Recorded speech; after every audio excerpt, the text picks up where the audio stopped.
Donald Trump is having a psychotic meltdown, making about a dozen posts attacking the same federal judge.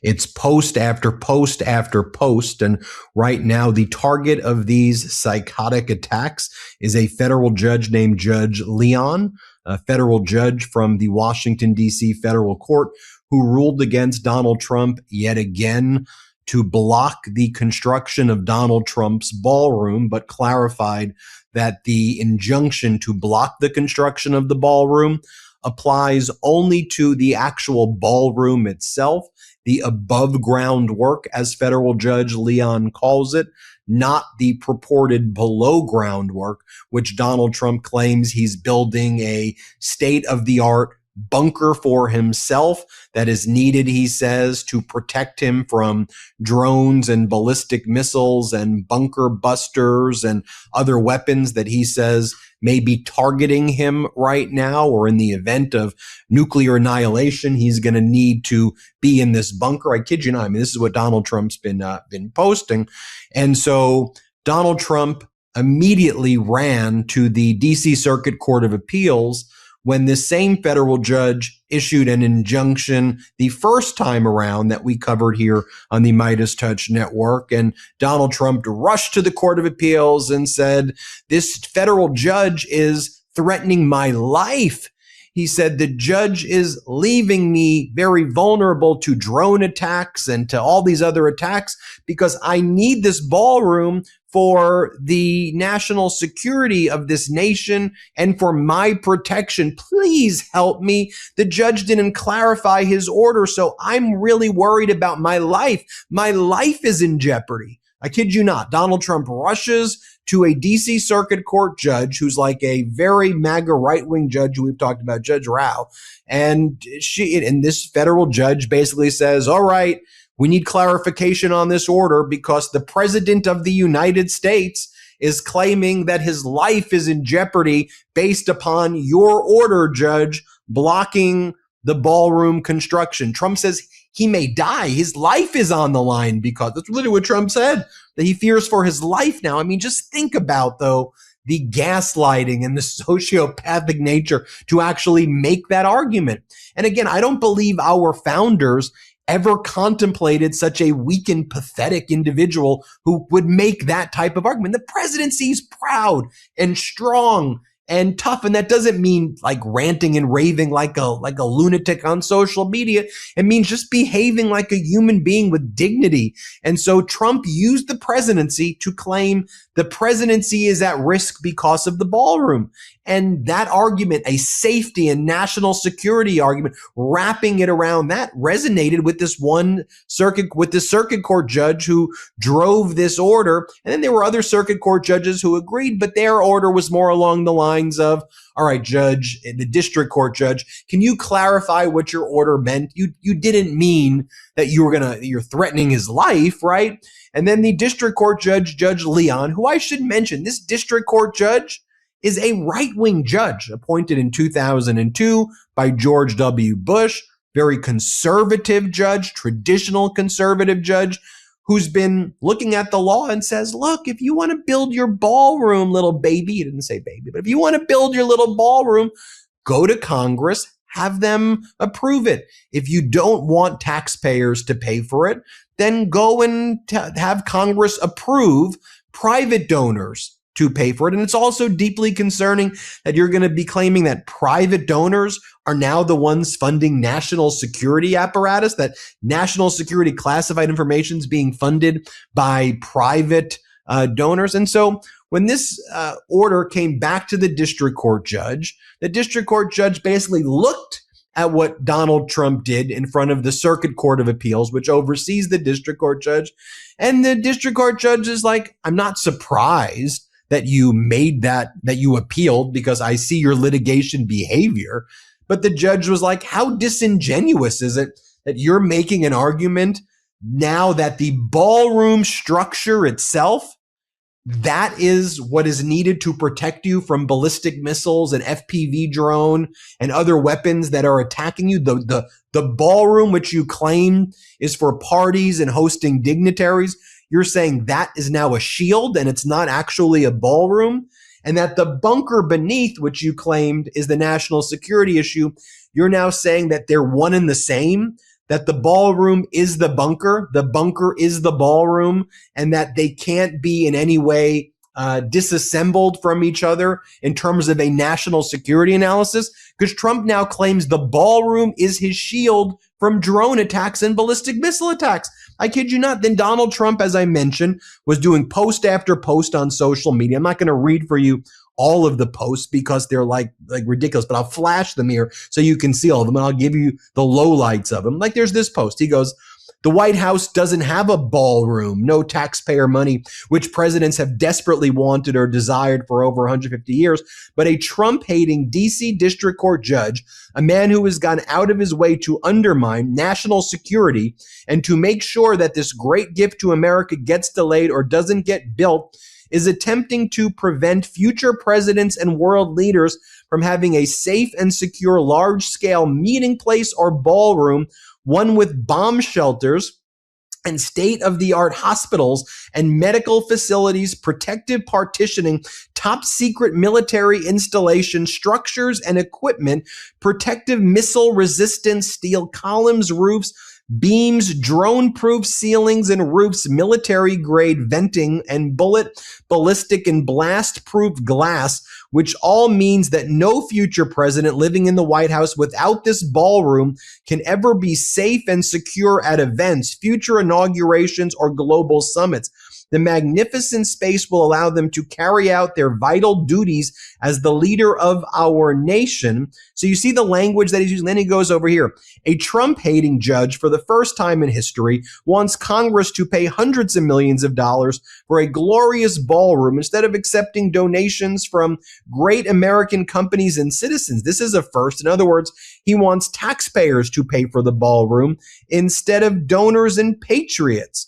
Then he goes on to say, "The out-of-control Trump-hating D.C. court judge who doesn't want to accept a $400 million gift, one of the most beautiful ballrooms anywhere in the world, desperately needed by the White House and its future presidents, wants me to build the underground portion of the ballroom without the above ground portion, but the underground doesn't work, isn't necessary, and would indeed be useless without the above ground sections. The underground portion is wedded to and serves the upper portion, including the bomb shelters, state-of-the-art hospital and medical facilities, protective partitioning." Then he goes on to say missile protection, ballistic proof, and he just keeps going on and on and on about this. There's dozens of posts like this. I'm not going to show them all because you get the point. Let's bring in Harry Litman from the Talking Feds YouTube channel, Talking Feds podcast, and Talking Feds Substack. What the hell is he even talking about? I mean, how is this even real life, Harry? The ballroom is actually the shield to ballistic missiles, so that's why he has to build it. And now the underground bunker is wedded to the ballroom. This is truly a lunatic. Like, this is lunatic behavior, and we need to stop normalizing whatever the hell this is. Like, oh, the ball. What are we talking about here, Harry? First, can I just congratulate you, Ben, for that, actually getting through the dramatic reading of that entire screed, which you're right, there have been dozens, but that's all from a single one. I couldn't bring myself to read it, and you were able to soldier through for the Meidas Mighty, so congrats. It is absolutely a psychotic meltdown, but this isn't just brazen, it's also at the same time inane. Can we review the bidding for a second here? Without doing any of the things he was supposed to, just overnight, they dig a big hole in the ground. And then from there, he's wanted to leverage the big hole in the ground to just keep building and doing everything up to this complete monstrosity of of the ballroom and everything else. And they said when they were digging the big hole in the ground, they promised, Judge Leon, then it's two separate things. We've got the below ground and the above ground. Just let us shore up the below ground and then we can talk. And Leon let him. He said, okay, here's, go shore that up and now come and then we can discuss what happens next. But at that point, the right plaintiffs were in front of Leon and they said, he hasn't, this thing that what he's missing here is everything you're supposed to do to build forget to build this monstrosity, to build, an addition to an agency in Northeast Washington. There are a lot of very good reasons, and it takes months, if not years. And instead, they just wanted to dig the hole in the ground and make it happen. And so Leon said, I'll give you've said it's national security, national emergency. You can have a couple weeks to sort of firm that up, and then that's it. They go running to the Court of Appeals and make your argument. And this really is their argument. First, remember how they were completely separate. Now, no, and just as Trump said in his own crazy raving, they're all together. In order to provide for the security of the hole in the ground, we have to build, this ballroom all the way to the sky. And the Court of Appeals made quick work of this, saying, no. Look, the idea is, as did Richard Leon on remand, the idea here is, what do you have to do to shore up the security problem you've created yourself by digging the hole in the ground? And the administration actually came in and said, what do we have to do? Build the entire thing, or else there's nothing to be done. And what the Court of Appeals, you're right about Rao, by the way, but she was in dissent on this one, but she made it clear. What would she do? Guess. Let him do anything he wanted and forever and give a permanent injunction. But the two members in the majority said, we don't even, here's the administration here saying, in order to just shore up this hole, we've got to build forever. Judge Leon, just explain to us a little more what you mean by giving them a little running room on safety and security. And it goes back to Leon. And first of all, we have one of these opinions you would never have seen 2 years ago, but he's got exclamation points. That is not what I meant, you stupid administration. And you're being, intellectually dishonest and the like. Okay, you need it in black and white. Here's the deal. You can shore things up below ground, but not build an inch above ground. That's what I mean. And that's now going to go back to the DC Circuit. And I think they're going to say, okay, yeah, that makes sense. And here you go. And no more than that. But we have to allow you to repair the mess of your own making, since you say it's a huge national security problem. But the game, is revealed. It's the old definition of chutzpah, the guy who kills his parents and asks mercy on the court because he's an orphan. It's they build this big hole and then say, in order to for national security purposes, we've got to do the whole thing. It really took no time for any judge to see, for that matter, any third grader to see through that logic. And so now, it's going to go back. And I got to say, this has been, maybe next to immigration, this is the thing he cares about so much. So when in a very straightforward way, a judge will say, oh, there are actually some hoops to jump through here and you've done nothing. He totally wigs out, steam through his ears, and the like. But, the basic idea that he's trying, we put a hole in the ground, you trusted us, you blew it, now you have to let us build the whole thing. It's really outrageous. I just want to make a final point here. But law and, the donations from others, etc. If you're going to totally blow up and destroy the kind of neoclassical, fine, modest design of the whole District of Columbia, which has been, extolled by architects and all of us forever. Remember seeing the White House for the first time and registering that it wasn't grand. If that's going to happen, it damn well ought to be Congress that represent the people who do it, not a shyster who builds it and then leaves town. The representatives who have been so craven during the Trump era need to stand up and say, yes, let's completely blow the whole skyline to shit and then go home and face the voters, etc. That's the law. But even beyond that, that's the only sensible way to try to go forward with his, monstrous monuments to himself that he wants to make permanent in the district. I want people to think for a moment, though, about what Trump's entire strategy is, though, because it is a bit overwhelming. It is constantly litigating and imposing himself and forcing himself upon whatever unlawfully over and over and over again. And what he's encountered a lot in his life is that when you keep on doing it, eventually, sometimes, all right, fine. You just want to build your stupid ballroom. Just build your stupid ballroom. And a lot of his life has been that. By the way, that's how he views negotiations with Iran, not as negotiations, but just keep on saying the lie over and over and over again and expect that your adversary is just going to be, all right, you want the Strait of Hormuz? Take the Strait of Hormuz. You want your stupid ballroom? Take your stupid ballroom.